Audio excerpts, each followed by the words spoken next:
Hello दोस्तों, आज हम सीखेंगे दो चर वाले रेखिक समीकरण युग्म को हल करने की प्रतिस्थापन विधि।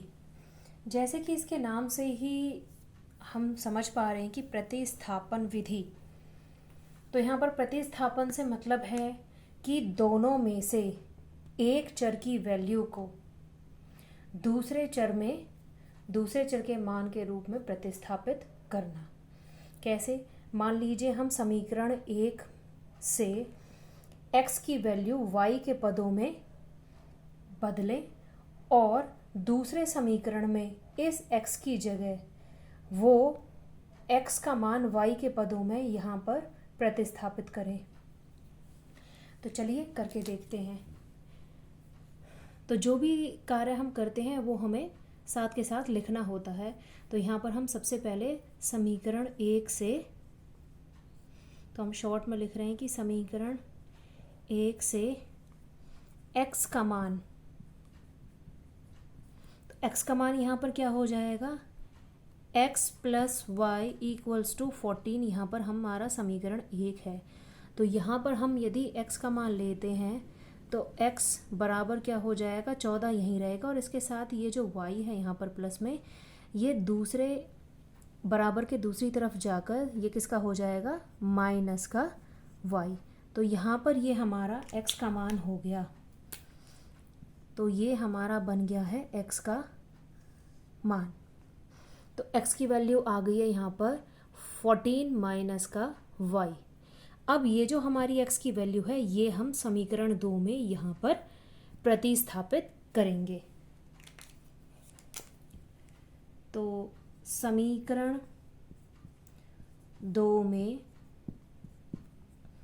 x बराबर 14 माइनस का y रखने पर, तो यहाँ पर समीकरण 2 में जब हम इस x के मान को x बराबर 14 माइनस का y रखेंगे तो क्या चेंजेस आ जाएंगे, चलिए देखते हैं। समीकरण 2 है हमारा x माइनस का y बराबर 4। ये है हमारा समीकरण 2। इसमें हम यहाँ x है और इस x की जगह हम क्या रखेंगे, इस 14 माइनस y को। तो यहाँ हमने रख दिया 14 माइनस का y x की जगह। फिर x के बाद यहाँ पर है माइनस का y। तो अब हम जब हम x की वैल्यू ये जो है ये पूरी रख देंगे, उसके बाद जैसे जैसे समीकरण में बाकी जो कुछ है वो वैसा का वैसा ही उतारा जाएगा। तो चलिए मैं दूसरे मार्कर से लिखती हूँ इसको, जिससे कि ईजिली समझ में आ जाए। माइनस है तो माइनस, y है तो y, बराबर है तो बराबर, और 4 है तो 4। तो ये इस तरीके से अब हमारा समीकरण 2 में x का मान रखने पर तो ये चेंजेस आ गए हैं। अब हम यहाँ देख रहे हैं ये भी माइनस का y है और ये भी माइनस का y है। तो जब समान चिन्ह होते हैं तो जो वैल्यू होती है वो जुड़ जाती है और जो चिन्ह है वो चिन्ह आता है जोड़ के साथ। तो यहाँ पर अब इसमें क्या परिवर्तन हो जाएंगे, 14 ऐसे ही रहेगा, ये दोनों जुड़े तो एक y और एक y 2y हो गया, और चिन्ह माइनस का है तो माइनस का ही चिन्ह रहेगा और ये 2y में बदल गया, बराबर का बराबर रहेगा और इधर 4 का 4 रहेगा। अब इसके बाद हमें यहाँ पर 2y दिखाई दे रहा है और यहाँ पर 14 है, यहाँ पर 4 है। तो हम क्या करेंगे, इसमें सेम वैल्यूज़ को एक साथ ले लेंगे। तो उल्टे हाथ की तरफ हम सभी चर राशियाँ लेते हैं और सीधे हाथ की तरफ हम सारी अचर राशियाँ लेते हैं। तो अब हम यहाँ क्या करेंगे, इस 14 को इस 4 के पास यहाँ पर ले आएंगे।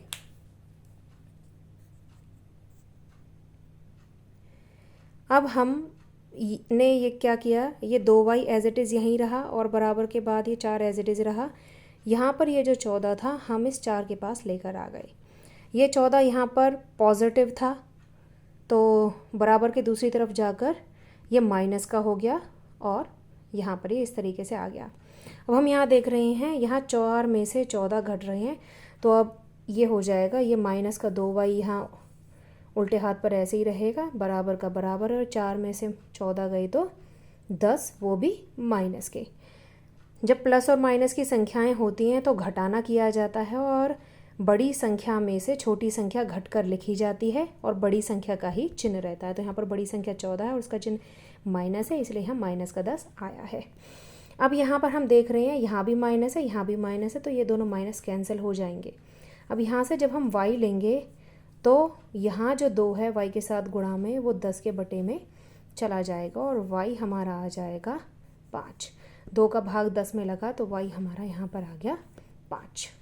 अब बात करते हैं कि y की वैल्यू तो 5 आ गई, लेकिन x की वैल्यू कैसे आएगी। तो आपको याद होगा कि हमने x की वैल्यू को y के पदों में कन्वर्ट किया था और तब उसको दूसरे समीकरण में प्रतिस्थापित किया था। तो यहाँ हम देख रहे हैं कि ये जो हमारी वैल्यू है x बराबर 14 माइनस के y, यहाँ पर ही अब हम इस y की वैल्यू को जो हमने निकाला है कि y का मान कितना निकल कर आया है 5, y के इसी मान को अब हम इस वैल्यू में यहाँ पर इस जगह यहाँ पर पुट करेंगे। तो जब हम यहाँ पर रखेंगे तो यहाँ से सॉल्व करके x का मान ईजीली निकल जाएगा। तो इसके लिए हम लिखेंगे कि समीकरण लिखने की ज़रूरत नहीं है, सीधे ही हम यहाँ पर पुट कर देंगे क्योंकि x हमारा है 14 माइनस के y। तो यहाँ पर हम इस y की वैल्यू 5 को यहाँ पर हम पुट कर देंगे। y की जगह 5 रखा, 14 एज इट इज़, माइनस का माइनस, y की जगह क्या वैल्यू आई है 5, तो वो हमने रखी। यहाँ x का x, तो जब हम यहाँ लेंगे तो 14 में से 5 गई तो 9, तो यहाँ पर x आ गया आपका 9 और y आ गया है आपका 5। तो इस तरीके से ये दोनों वैल्यूज़ आपकी निकल कर आ गई। 2 चर राशियों का हल आपके पास निकल कर आ गया। x की वैल्यू आई है 9 और y की वैल्यू आई है 5। अब बात करते हैं कि ये हमारी दोनों वैल्यूज़ सही हैं या नहीं हैं, इनको किस तरीके से वेरीफाई किया जाता है। तो वेरीफाई करने के लिए सिंपली आप दोनों समीकरणों में से किसी भी एक समीकरण को उठाएंगे और उसमें x और y दोनों की वैल्यू रख कर देखेंगे। तो मान लीजिए हमने पहला समीकरण लिया, पहला समीकरण है x प्लस वाई बराबर 14। तो यहाँ x प्लस वाई है और इधर है सीधे हाथ की तरफ है 14। तो हम क्या करेंगे, x की वैल्यू x की जगह और y की वैल्यू y की जगह रखेंगे। तो यहाँ हम 9 रखेंगे प्लस यहाँ हम 5 रखेंगे। तो हम देखते हैं 9 और 5 जुड़ रहे हैं तो 14 आ रहा है और यहाँ पर भी सीधे हाथ पर भी हमारा 14 है। तो इस तरीके से हमने देख लिया कि हमारे जो दोनों वैल्यू निकल कर आई हैं x और y की वो ठीक है। आप समीकरण 2 में रखकर भी दोनों के हल को वेरीफाई कर सकते हैं कि हमने जो दोनों हल निकाले हैं वो ठीक हैं या नहीं। यहाँ पर x की वैल्यू रखेंगे 9 माइनस यहाँ पर y की वैल्यू रखेंगे 5, तो 9 में से 5 गए तो 4 और सीधे हाथ पर हमारा 4 ही हो रहा है। तो यहाँ हम देखते हैं कि दाएं हाथ पर आई वैल्यू और बाएं हाथ पर आई वैल्यू सेम है। तो इस तरीके से हम इजीली प्रतिस्थापन विधि से 2 चर वाले जो समीकरण हैं उनको हल कर सकते हैं और दोनों चरों का मान इजीली ज्ञात कर सकते हैं। Thank you.